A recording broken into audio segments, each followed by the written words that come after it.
we're live. GM, everybody. Hello. Happy Wednesday. Welcome to another episode of If You Know, You Know. I am your girl, Belle. I do this show every Wednesday at 2 p.m. Eastern Standard Time.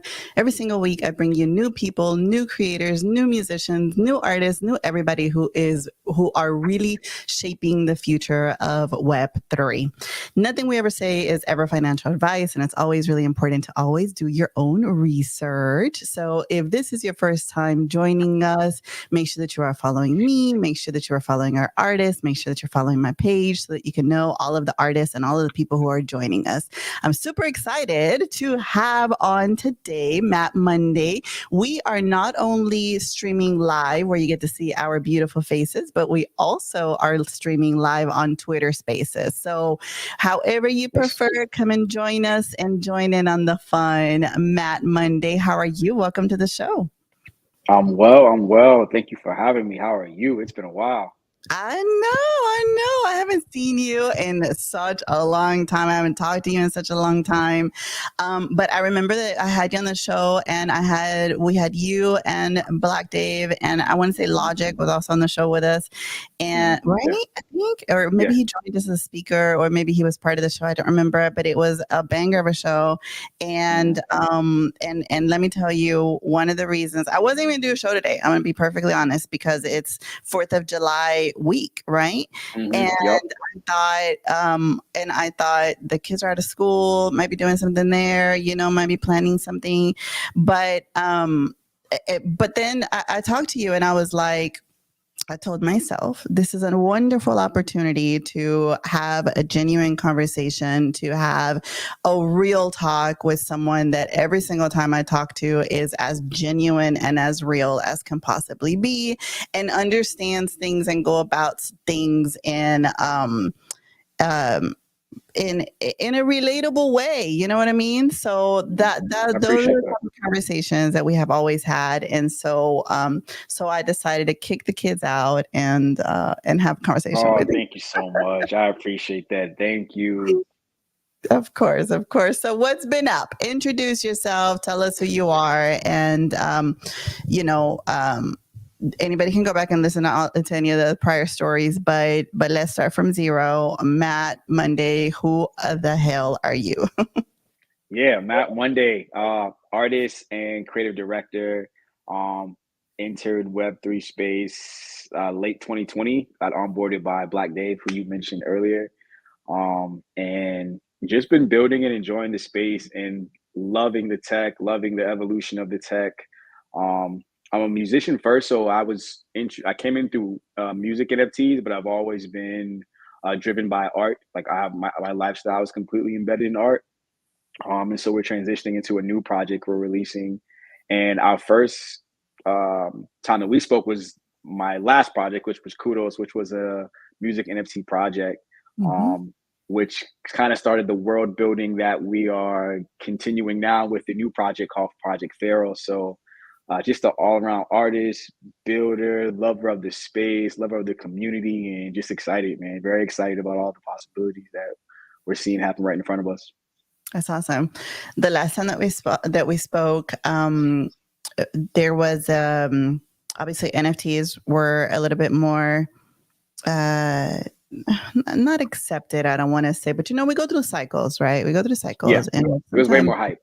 yeah, it was Way a more lot more hype. hype, right? It was a lot more hype. And so now, a year and a half later, you've definitely had an opportunity to see the cycles for yourself and how it impacts you. And I'm really curious as to, like, Yeah. not only are you back, right? Let me fix my mic to make it a little bit more appeasing. Uh, There you go. There you go. There you go. Now you can see a little bit more of me and not the mic. Okay. Um, not only through the cycle, I have discovered that there's two different type of artists or musicians or creators in the space, right?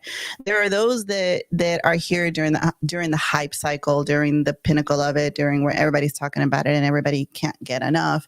And then there are those that start to back away as things get a little bit scarier and as the hype cycle starts to lower, and then they decide, yeah, no, this is not no longer for me, or this is no longer going to hit, or this is something that I will come back to. But you've actually continued to build throughout this time, so I want to get your perspective Absolutely. on why why continue to build? Like, why, from your perspective, how has the last year and a half gone for musicians in the space and for artists in the space? Yeah, I think it all starts with your motivation. And I think a lot of the Web3 space, a lot of the motivation was centered around the financial possibilities or like there were financial rewards, which is fine, which I understand as artists, everyone wants to get paid. But I think and some of that may have been short-term vision versus myself and the team around me, the people around me always think pretty long term. Just with, like I said, I love the tech and I can see the long term possibility with the tech. Um, I'm very big on world building. So even prior to Web3, I had always been talking about ways to like build worlds around the music where, maybe this album tells a story and then we can somehow integrate the actual places that are being told into the story into sites where we can go listen to the music. So I've always been a fan of creating a completely immersive experience.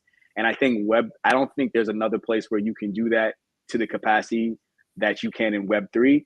And so for me, that was the motivating factor was, you know, if I want to really commit to these immersive experiences and commit to these unique experiences that I can kind of all tie together, this would be the place to do it. So no matter what part of the cycle we were in, if you're going to build, you're going to build, right? I think um, if you're here in a very genuine manner, I don't see a reason why you would like take a break. And then so many things, this space moves so fast that you kind of can't.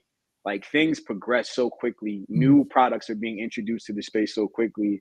New ideas and new methods are being introduced. So I always wanted to be able to keep up and see what was happening in real time versus like you can leave for like 2 weeks and come back and it can be damn near a completely different Yeah. situation.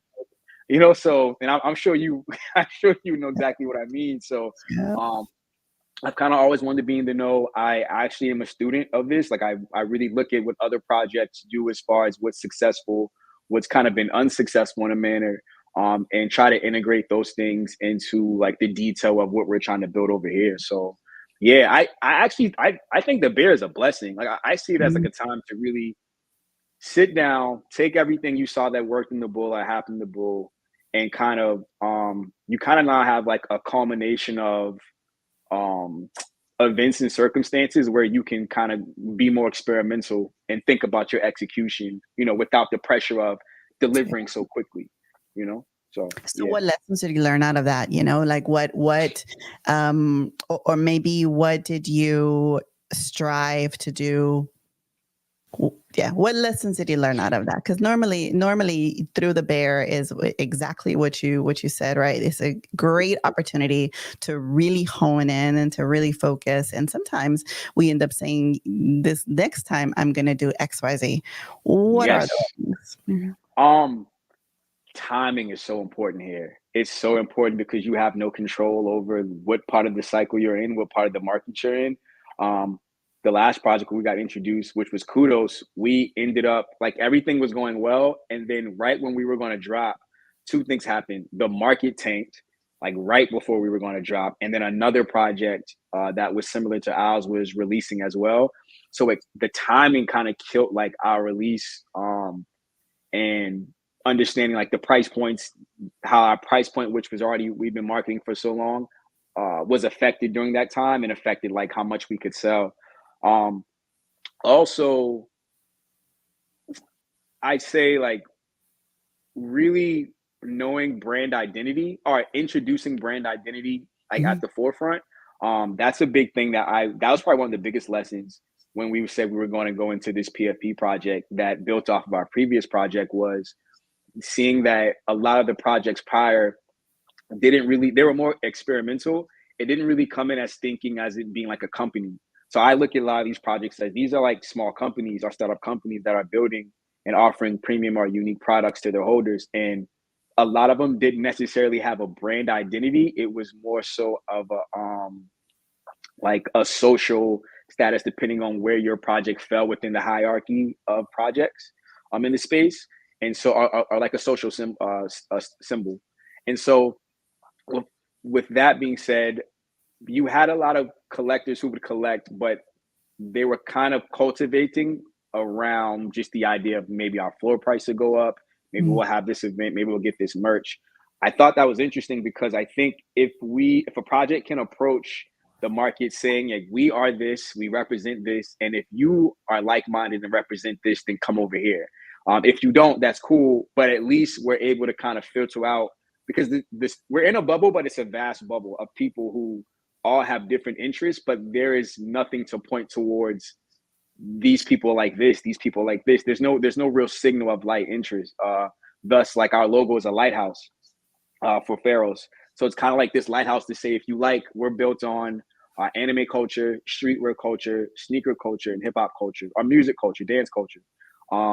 And all that kind of falls under the umbrella of youth culture, where if you like these things, like, yo, we're the community that's the community that we're trying to build in, and you definitely have a place here. So definitely identifying brand identity and then trying to build our community based on that. That's a lot. That's a lot. Yeah. I might ramble. Please stop me if I'm like, if No, I'm, no, up, no, no, if I'm no, going off. no. It was really, really good. It was really, really good. There's a lot of takeaways from that, and I'm deciding how I want to take that. Take it, because there's a lot of really good information on that. Mhm. I hear like resounding underneath everything that you say. You focus a lot on people, whether it be the community inside of Web3, right? Like the community that you are focused and that is helping you build this brand, or whether it be those that are not quite here yet, but that are looking for their own place, for their own um, home of where they can find like-minded people, right, and etc. Absolutely. How important is community in your project or just in Web3 in general? It's top priority. I think the only thing that is next to the idea of community is the idea of culture, and I think they kind of go hand in hand. We lean extremely heavily on culture because the culture that we come from, the things that I name, are very vested in community. So I think when it comes to community, we try to consider like when you're cultivating this group of people, that's really the strength behind the brand. A lot of my favorite brands that I have been with for years have some of the strongest communities, and they're detailed communities. There's little nuances to the communities, and that's how myself and Dave, who, like I said, onboarded me and assisted a lot with this project, Black Dave. That's kind of how we see everything when it comes to the brands that we are invested in or want to support. I think with community, if there's a way, I would, from an experimental standpoint, like to try to properly curate. I think curation and taste is something that hasn't been introduced as much in the space and in community um, as a whole. And I think that the community is important, but I think now there's like another, it's like an L2 to community now. Like there's a layer where I think if you can try to integrate a community who understands taste, who understands curation, and who understands like brand identity and brand building, I think that's like the next step in like this new wave of PFPs versus just, or just projects in general, not just PFPs, just projects in general versus it being like, we all share this same, this art, so yeah, I think community is important, but building on top of that community with the little nuances of what makes your community is even more important. So once a person finds a community, how do you think that they're able to balance being part of your community as well as someone else's? Like, how does how do you think that a person is able to balance it? And how can you, as a founder of a project, ensure that a person feels as much connected as to your project than they do to another one, so that their identity or their community isn't fragmented? That's a good question. I think it comes down to the how unique of an experience that you can offer that holder or that community member. Um, I think unique experiences will separate you from whatever other experiences they're experiencing on chain.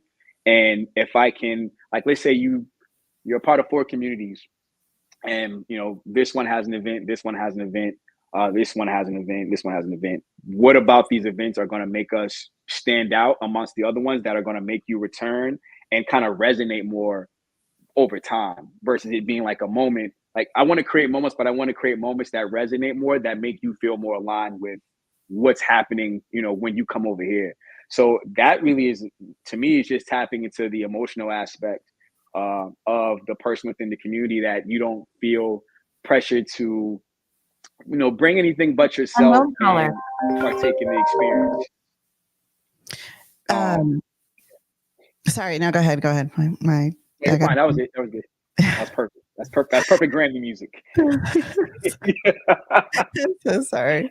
I usually remember to turn off my phone or like to silence Nah, it, you're fine. and I didn't. I apologize.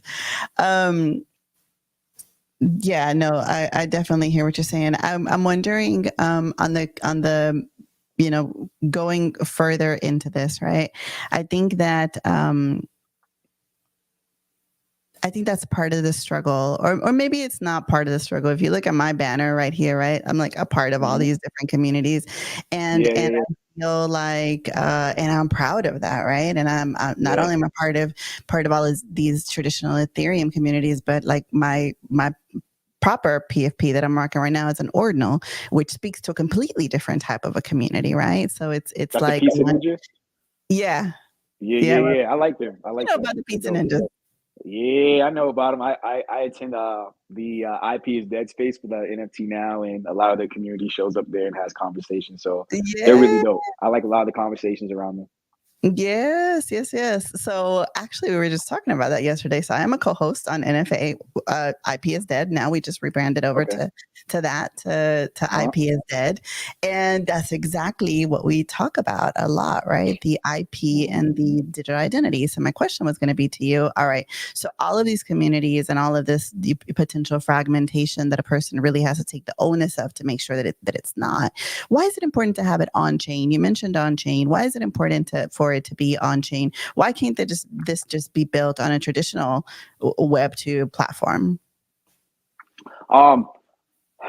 I think that there is so much value in just like the lasting effect of things being like just the mint on chain, and it being, there forever, and saying that in this moment in time, or this moment in the lineage of blockchain, that this thing happened, this is where it started, and then you can kind of look back and see that and drives value, where there's no question, where we can go and look this up and we can see, okay, this community started here, and these are the things that derive from that. To me, that like I said, I love the tech. I love yesterday I was making my OX splits, like with me and my team, and I called Dave and I was like, dog, this just feels good that we're independently able to create these brands, create these companies that generate revenue and are able to make fine products that can also mimic as great experiences. And I think you can, and like the person who owns it or partakes in it has proof of stake, saying, yo, I was actually a part of this. And I Yeah. want people to be able to say that if things go, or when things go the way that we plan for them to go, people can actually point to it and say, yo, I was a part of that. Here's my proof of it, and be proud of it to some extent. And that's how I feel about the communities I'm a part of as well. And even looking at like the communities that you're a part of is interesting, because they're like all the OG L1 like ETH communities that like we won't ever see that time again. We'll never see 21 again. So the people who collected during that time, or even after, are either a part of that, or a part of history and blockchain, that it happened. It was a moment, but you can't go back and redo it or undo it. Like you literally are holding a part of history with proof that you have it. So I like the idea of that. How does that tie in well with the music industry? Oh man.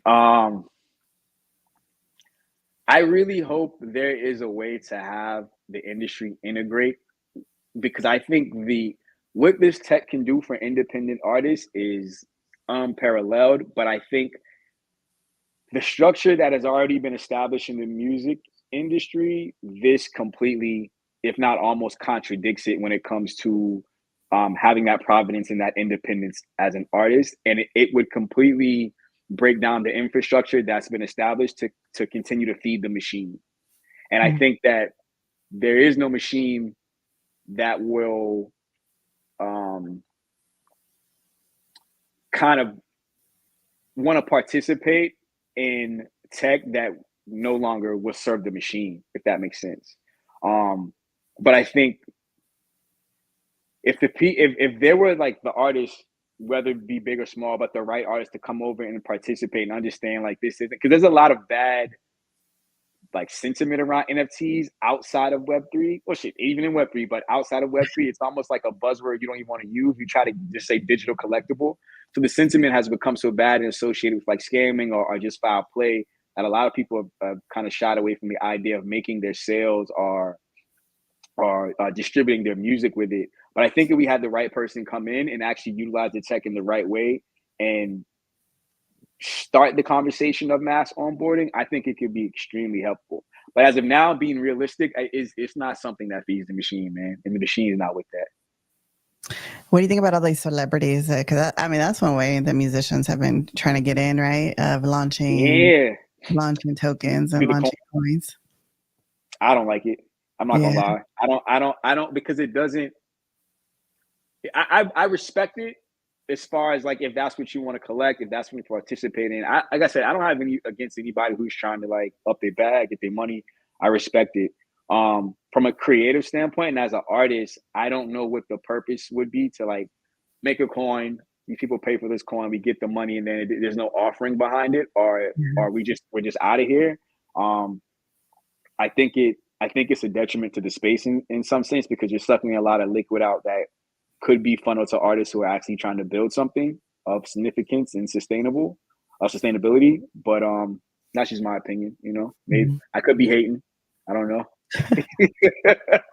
Yeah, I mean, I think you're spot on because it's the way that the system is also created, right? It's the nature of the beast that once a person launches a coin, I mean, then what? What are they going to do after that, right? So the options that are limited, and the truth of the matter is the vast majority of them obviously don't know what the fuck they're doing because they don't understand the system. They don't understand. You know, they don't understand that having a coin just is not gonna be it. I mean, and then what, right? To your point, the community aspect of it and the unlocking the benefits of it, and what do I get after that? Making money is fun, but it's only gonna go so far. Yeah, only so far. It has to end. And I wonder, like, why, like, what? I mean, this is a thought I had when I had a conversation about 2 days ago. What would stop them? Like, you have the ability to actually release what you do. Like, you can put a song out and charge the same amount for a coin, and we can own that song, and it would still have some type of integrity attached to it because it's actual. You're selling art still, and you're utilizing, you know, the technology that allows the artists, the musicians in the space who do music NFTs to do the same thing. And it kind of can help, you know, you're one returning the favor to the community, but also shining light in a way where people would come purchase that regardless. So it's just something I was curious about. Like, why wouldn't you just do? Because you're all musicians. A lot of people are musicians. Yeah. A lot of them are musicians. But I will say a lot of them have already tried that as well. You know, if you go back and you take a look at some of the musicians who have tried to mint a song on the blockchain, there's some pretty big bands, some pretty big alternative music bands. Ghostface Killer just tried to do one on, or did do one on the ordinal side of it. Shit, I can't remember who else right now, but there have been some that have tried it, you know. I think something Avengefold tried to right. That's a band, yeah. They tried to do one. I remember. I think it was in 2021, maybe 2020. I don't know, somewhere around that era. And they even had a whole project. And I remember that yeah, you know, they had a whole project and they had a whole thing associated with it, and then it died.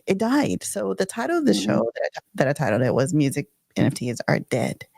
What is your opinion on that? Because, you know, to those people that would say Avenged Sevenfold, that's what it is. Avenged Sevenfold tried it, you know, Ghostface Killer tried it. All of these other artists are trying to do it, you know, big names have tried to do it, and then the majority of them just flop. So Yeah. and yet and then we have artists and musicians that are like you, that are like, nah, there's something here, that can unlock a whole lot more. Why are music NFTs dead, and if not, why? I don't want to say they're dead. I think it's like in a sense they're kind of restructuring to figure out. I think people realize quick that when you're selling music NFTs, once you sell it, there was a big argument about the utility of you, and people hated Mm-hmm. that word, like utility. Don't say utility. And it's just like, yo, the music is that's the utility. You get to play this music and play this song, which is they're not wrong, but I think when you look at the amount being spent on music, that was being spent on music NFTs during like its peak. I think now the consumer has kind of we've become much smarter on just not just music NFTs but NFTs in general, and I think the musicians are having to find ways to attach experiences to these NFTs that Mm-hmm. make sense or can justify the dollar amount that's being spent.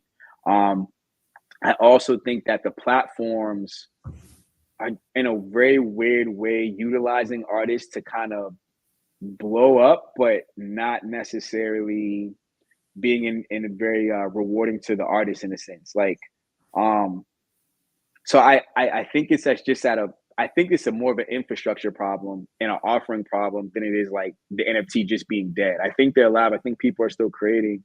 I think you have really good artists, really great artists actually, creating really cool things. But I think the sentiment just kind of died down when the market didn't. And like I said, a lot of people are motivated by what's going to bring them an ROI in this space. What can I put my money into that the floor is going to go up? Like floor is a big thing here. It's just pretty much ingrained in the culture. Um, but my floor is going to go up, and I'm not really here to um, be in support of an artist if I'm not getting anything back. So that's tough for artists. That's a very tough position as an artist because now you're asking an artist to do a lot more than what they are actually supposed to be doing. Yeah. Um, like you have to be your own PR, your own marketing. This is Web 2 too. You as an artist now, you are seven. If you're signed up to be an artist, you're signed up to be seven different things, and you have to be at least decent at minimum at all seven things to even kind of get any type of wheels going. So I don't think it's any different with music NFTs where I can make this music, I can attach it to an NFT. I got to figure out what the art's going to look like. I got to figure out what maybe not just a utility, but what experience is going to be attached to it. Who are the right people to talk to? Now, it's gotten much bigger than a few years ago where you have a lot of people making music NFTs. How am I going to stand out? How am I going to, you know what I'm saying? So, it's I've seen a lot of people even quit, like just like, yo, I'm not even dealing with this because what is the point of, I can just go back to streaming, just put it up and then try to Yeah. generate a fan base. So, um, it's a struggle, and as a musician, I understand it. I empathize with all the musicians who are participating in music NFTs. Um, and I think now we're just trying to figure out the answers as to try, like, how do we create an experience that creates incentive to buy them, Mm-hmm. in my opinion. So a lot of it has to do with the marketing of it and making sure that Mm-hmm. people understand what it is. Yes, to Yeah. me, yeah. What would you say is like, or are maybe the top two things that you bring to the table as far as your community and the utility that people would be able to get? Um, I'm very detailed. Um, I'm a very detailed person, just in like what I'm a products person. So Mm-hmm. whether it be music, whether it be art, I'm very detailed in the product that I'm delivering. And like I like to over deliver just in the idea of product, i.e., like kudos. Um, that was me just having fun creating album packaging. That it was a popcorn box and it came with a popcorn and the comic and it had the album on the side and the QR code and had augmented reality. I think like that's a product that's worth like the experience to say I would like to create something that you haven't seen before in whatever medium I'm offering it to you in. Um, and I believe in sustainability. I'm not like art is a lifestyle. Being creative is a lifestyle. So it's not like something we're just trying to. We're not cosplaying as artists, or we're not cosplaying as creators, or entrepreneurs. Like, it's a lifestyle. So just the authenticity, I think, is something, like, especially in Web3, that should be a top priority to look for. And whoever you're trying to invest in, wherever the community is, just an authentic place where, oh, you really are like this. You're not like showing me this because we're on a space and you're trying to sell something, rather than this is who you actually are. So I would say that just trying to over deliver on the experience and the product, and what you see is what you get, and like I said, I love this space and this tech, and want to continue to build. For sure. You definitely do bring the authenticity to the table, which I Well, think, appreciate it. yeah, which I think is special. And it's one of the things that you can just immediately tell from a person. So kudos to you. I hope you continue to build. Tell us what you're building right now. Right now we're releasing Project Pharaohs on July 12th, which is next Friday. We partner with Rarible. It is a 10K project, and the illustration art was done. Well, the art was done by myself and Kasif Nuajan. He's an artist from Thailand. His Twitter handle is at PSSYPPL. We don't know what it means. He won't tell us. It's just that's his handle. um, Amazing one of one artist, amazing illustrator. We worked on this for about a year and a half. Everything that you see, we have over 159 traits. All the traits tied directly into lore that I've been writing for about a year. We just want, like I say, it's a part of the world building that we started with Kudos. And Kudos is actually a product, or like a popcorn company that's in the world of Pharaoh. So we're just kind of continuing that story. Oh, And yeah. So we actually went with Kudos first instead of Pharaohs, but just continuing that story. We look forward to just telling more of the story, revealing the art next week. The art is super dope. I'm super excited about people seeing the art. I think it's some of the best art in the space. I put it up against anybody's art in the space. Like, I'm that confident in it. Um, and just building a community that, like I said, is based around anime, streetwear, sneaker, hip hop, things that we freak on a daily. That just like is like our kind of leisure activity and interest. That's art and design based. So yeah, July 12th, the allow list is open now. We're doing the allow list at 0.025. It's releasing on base, so the fees are not crazy, and the public is 0.03. So yeah, we're dropping. Did I say, yeah, July 12th, next Friday? yeah. So if you're listening on Twitter Spaces, I pinned it up on the top to the space itself. Otherwise, it is a spell Project Pharaohs for everybody. What's the handle? Project Pharaohs is Project PROJECT. Pharaohs is PHAROS, and .xyz is the website. ProjectPharaohs.xyz, and our Twitter handle is Proj Pharaohs. So that's PROJPHAROS on Twitter. So I want to ask you about a little bit more in the mechanics of it, right? So who gets to be Mhm. on the whitelist, and also I want to ask you why base? Um, So well, right now the allow list is like open. So we're just, if you come within these next 40 to 72, we're accepting just people to come on the allow list. Okay. Just and so people who've been on our spaces, who've been in our Discord, if you already hold Kudos, you will receive one for free. So it's getting airdropped to you for free if you're for all the Kudos holders, and any participants in the giveaways that we've been having. So there are people who've been consistent with coming to our spaces and showing up, Discord and everything. So they'll be on there first, and then we'll have it for like a public allow list. If you want to hop on, if you're listening to this, you can hop on now, and then yeah, you'll get at the 0.025 discount. And base, so I got introduced to base several months ago by a friend, and I like what was crazy. We were thinking about another chain at first, to be honest, Mm. but I definitely wanted to remain permissionless. I think, like, because of how we want to roll out products going forward, and just the idea we have with the storytelling, I want to continue to remain permissionless to our holders, and be able to like airdrop or send stuff that, like, and say, oh, we just sent you guys this, like, here you go. Um, I like that it kind of still has the like. I feel like the Ethereum network kind of has its own culture, and I kind of want to remain in that. I'm not like an ETH maxi, but I came in on ETH, and you understand, like ETH is like its own culture, its own like environment, and I Yeah. think Base is like an extension of that, minus like the crazy fees, that kind of probably would have stopped people from minting. And like I'm sure you remember gas wars, but trying to avoid like the idea of people having to have gas wars and give it more make it more easily accessible. I actually went back and looked at what I was spending in gas in 2021, and I was sick.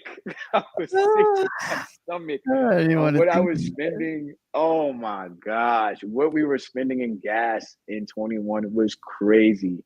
Um, and so that's just a side note. When we think about base not having much fees, but yeah, making it easily accessible to people who want access to it. We definitely want people to have access without having to worry about killing their pockets over fees and whatnot. Mhm. So, Mm. and I like what base is doing as an L2. I really like the more I did my research and started like seeing what's happening. I was on Farcaster looking at the community they're building. Like I really like what they got going on. So I like the energy. It's very reminiscent of like the late 21, 22 times, where people are kind of, the sentiment is up about art and PFPs again. So that's where I want to be. That's pretty dope. It makes a lot of sense to me. Um, Yeah. Speaking of the fees, the other day I was trying to mint something, or what was I doing? I think I was trying to mint something that I haven't. I can't even remember the last time that I, even opened up my OpenSea or did anything really on Ethereum.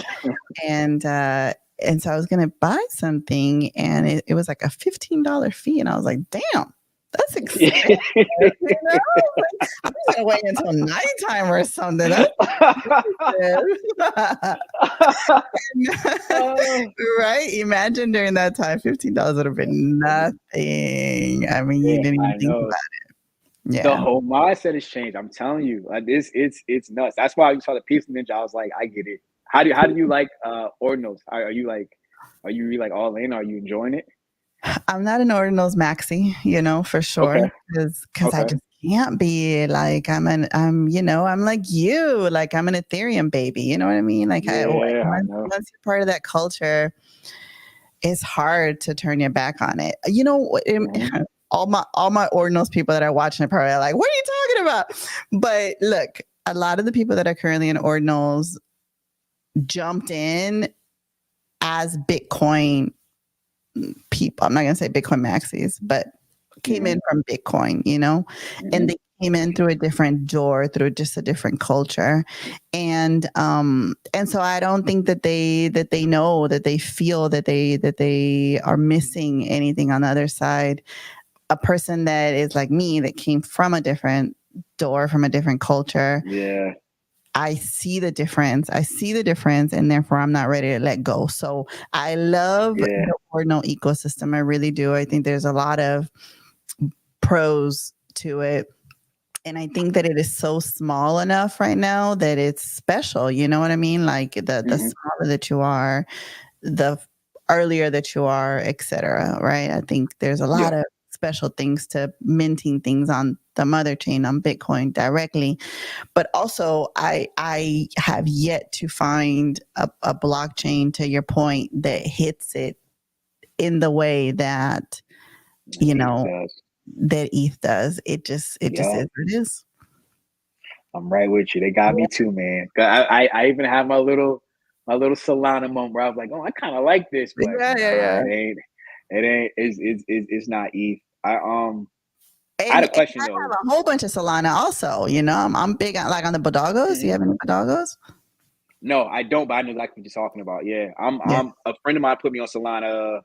I think it was during the beer. Like he was like, "Yo, you like the," because Solana had this own culture that's more like Dave says this a lot. Where he's like, Solana is more like hype beast culture, like closer to like hype beast cultures because like Yes. the way they move and just the way that just things meant and the way they go and the way they talk about things is so reminiscent of what we see in like IRL, like sneaker releases or like Supreme drops and whatnot. That's like the energy on Solana, which we like.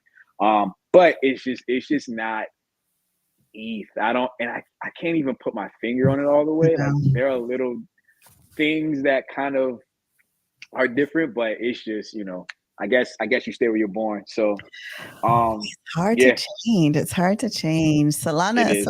Solana though is fun, and you can, It is.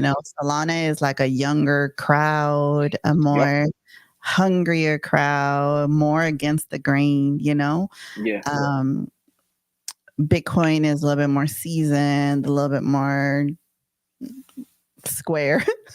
Yeah. They're like OG traditionalists, like very like conservative in how they move about, Yeah, with the yeah, descriptions and yeah. whatnot. So I get it. But you know what? I like the diversity. I love the diversity. I love the differences in all of the Me too. cultures.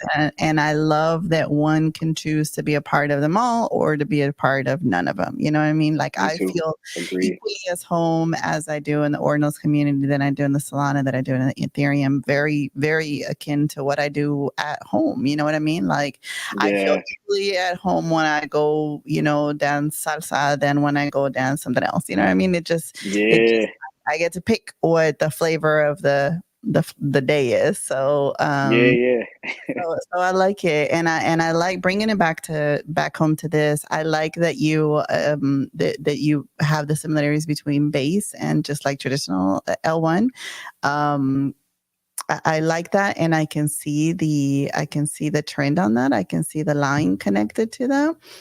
I've Hmm. seen a lot of people that are super into the base tokens right now. Hmm.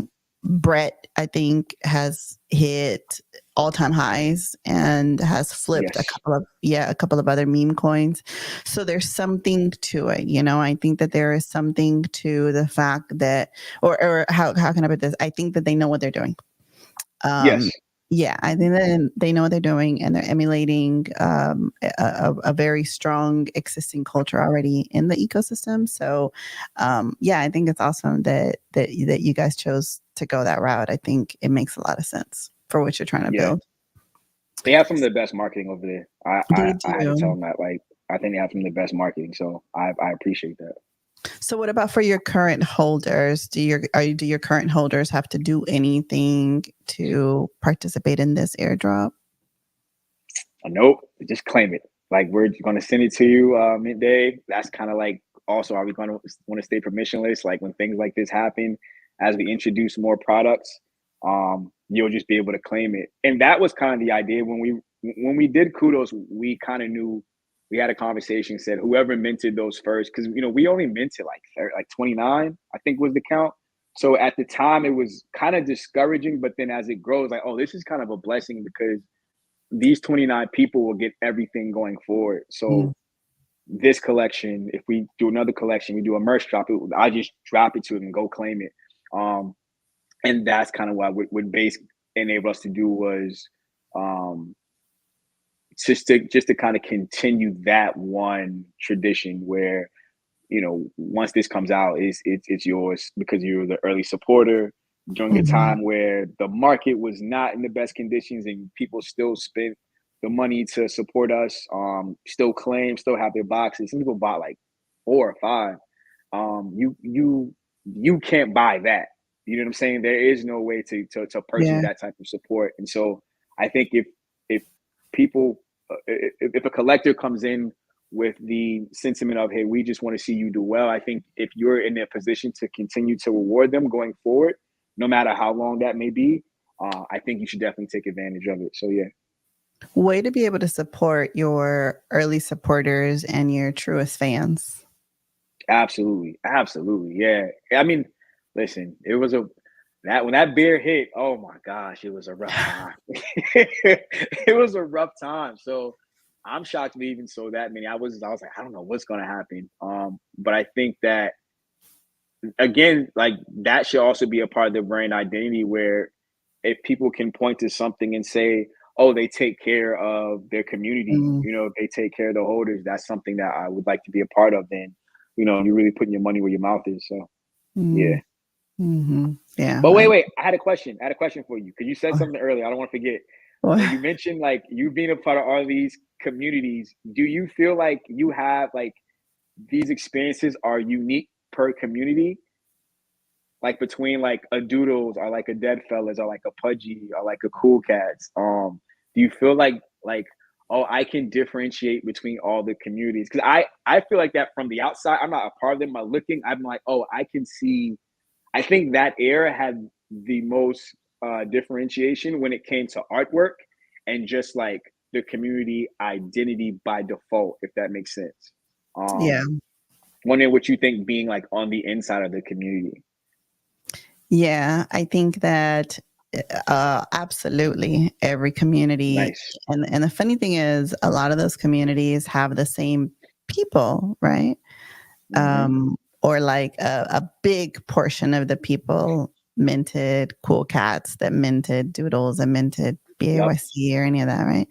And yet every community is very different, in my opinion. Every community Yes. kind of developed into its own identity. And it's almost like those people that I see that are in the same shared Discord. Like, you go into Discord, you can see who like. If you become a friend with a person on Discord, you can see what the shared servers are on there. Hmm. So I have several Hmm. friends that I've communicated with on Discord that we're all in the same servers, right? We have like 10 different servers that we're all a part of.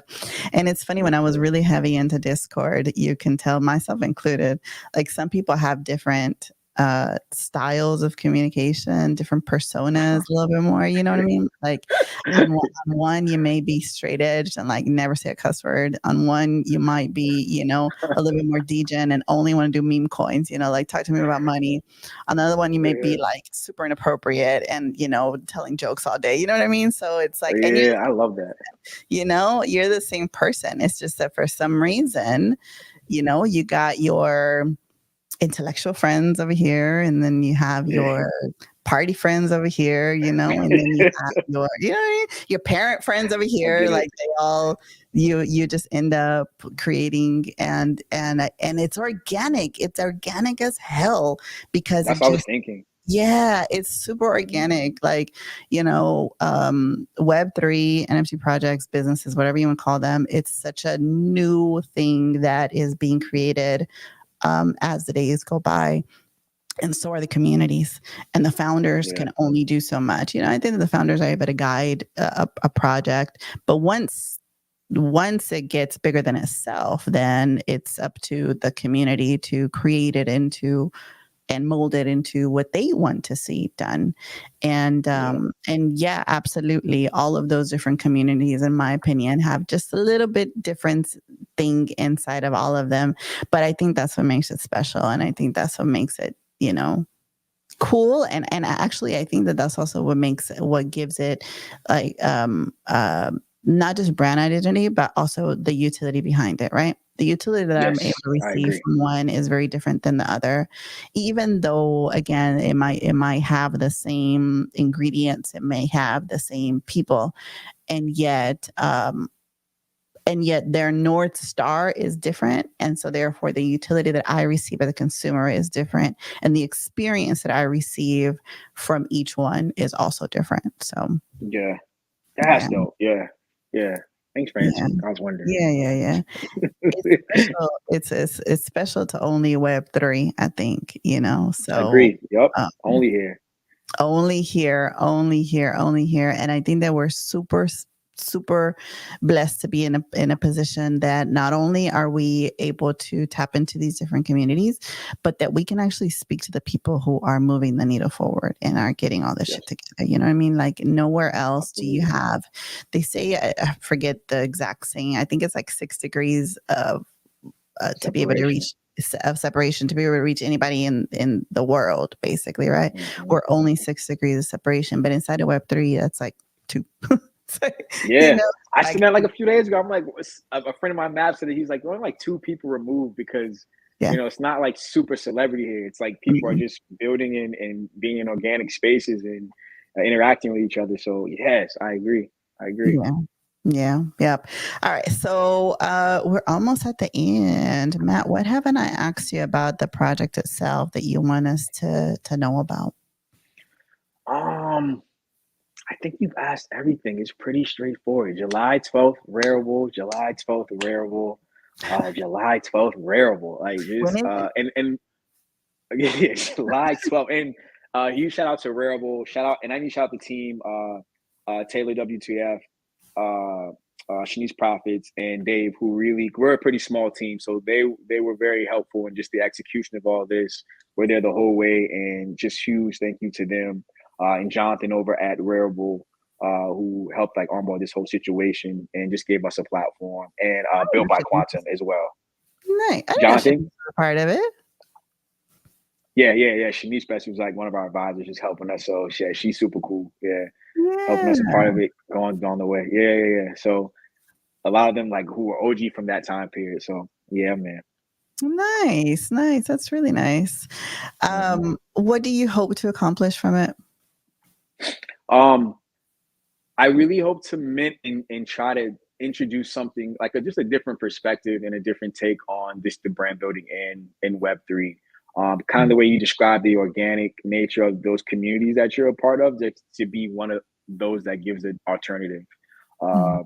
to something that's very vested in culture and that people can look to know like exactly what you're going to get. I want to build great products. Like I really am excited about just building great products and creating great art and keeping that at the forefront.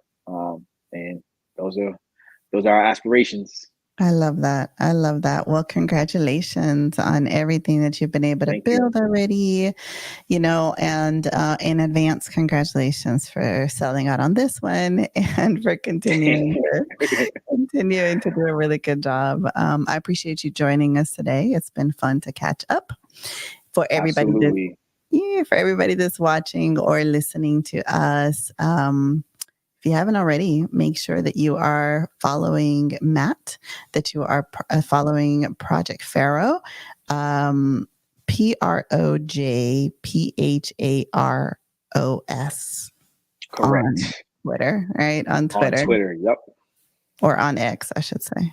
On X. Yeah. Oh God. And On, thank you. And thank you for having me. Thank you for this time. Thank you for just like, because it's very hard to like we're kind of doing our own marketing to get people to just sit down and have a conversation with us. So extremely grateful. You've supported since day one.